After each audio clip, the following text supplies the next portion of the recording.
di tengah-tengah kita, lebih utama dari segala sesuatu.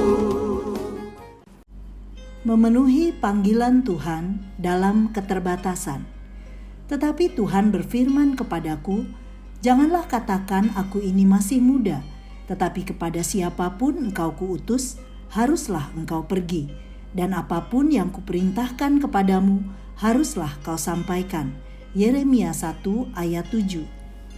Sahabat Iktus yang dikasihi Tuhan, ketika seorang menjadi percaya kepada Kristus, pada saat yang sama di dalam hatinya ada sukacita besar karena ia telah mendapatkan harta terbesar, yaitu jaminan akan hidup yang kekal. Karenanya, sebagai ungkapan syukur, ada kerinduan yang tak dapat ditahan untuk memenuhi panggilan Tuhan. Namun terkadang, keterbatasan seringkali menghalangi seseorang dapat menjadi alat yang berguna bagi kerajaan Allah. Yeremia adalah seorang nabi yang melakukan tugasnya selama masa pemerintahan 5 raja Yehuda. Dia sangat berani menyampaikan firman Tuhan. Dia menghadapi berbagai kesulitan. Bahkan dia mendapat julukan sebagai nabi yang menangis karena dia melihat betapa bebal bangsanya dan melihat kejatuhan Yerusalem. Namun siapa sangka kalau di awal pelayanannya, Yeremia sempat menolak panggilan Tuhan atas dirinya karena ia lebih banyak melihat pada keterbatasannya. Lebih dalam kita akan diberkati melalui firman Tuhan ini. 1. Panggilan Tuhan bagi Yeremia. Ayat 5. Sebelum aku membentuk engkau dalam rahim ibumu, aku telah mengenal engkau. Dan sebelum engkau keluar dari kandungan, aku telah menguduskan engkau. Aku telah menetapkan engkau menjadi nabi bagi bangsa-bangsa. Apa arti panggilan Tuhan bagi Yeremia? Pertama, Tuhan merancang Yeremia sesuai dengan peruntukannya di dunia. Yeremia bukan ada karena kehendaknya sendiri, juga bukan karena kesalahan atau kecelakaan manusia. Bentukan Tuhan sempurna sesuai dengan fungsi sebagai alatnya.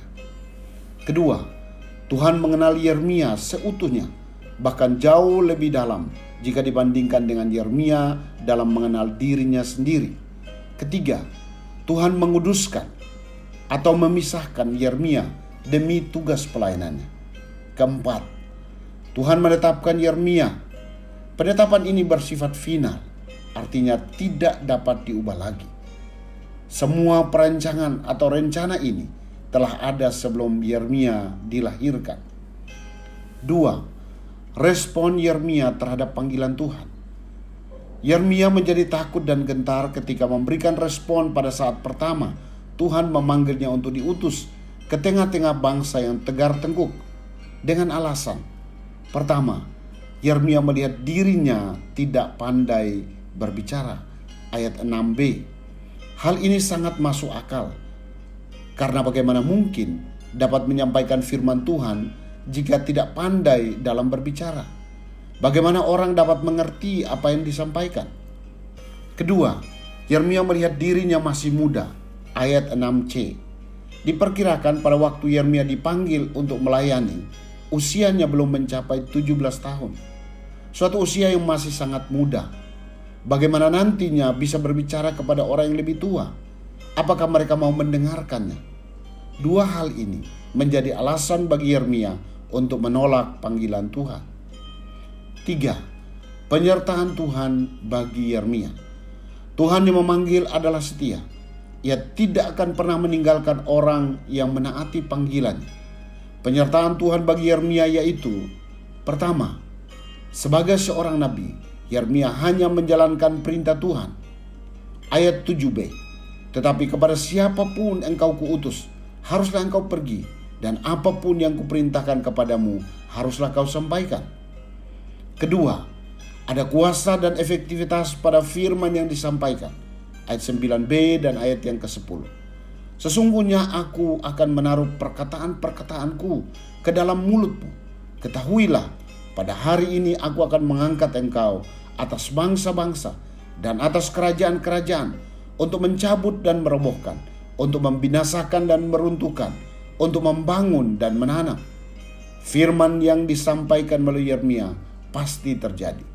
Ketiga, ada janji penyertaan Tuhan. Ayat 8, janganlah takut kepada mereka, sebab aku menyertai engkau untuk melepaskan engkau. Sahabat Iktus, semua kita adalah ciptaan sempurna di tangannya. Tidak ada satupun dari kita merupakan produk gagal. Memang tidak semua kita dipanggil menjadi nabi seperti Yeremia, namun masing-masing kita diciptakan Tuhan secara unik dengan tujuan yang spesifik. Seperti Yeremia yang punya keterbatasan, dipakai Tuhan secara luar biasa sebagai alatnya. Demikian juga kita yang lemah, pasti diperlengkapinya untuk dipakai sesuai rencananya. Sebagai orang yang sudah percaya Tuhan, saya punya kerinduan untuk dapat melayani Tuhan.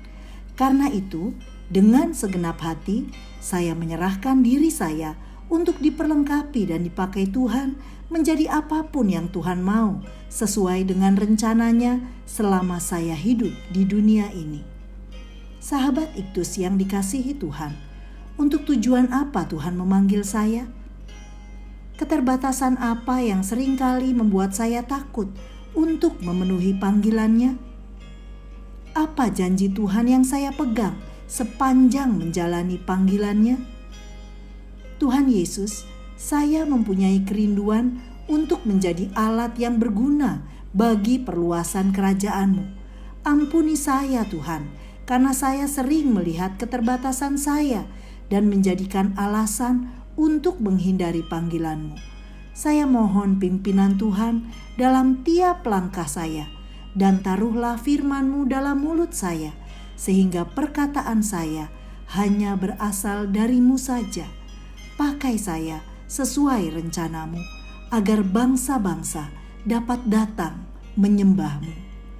Amin.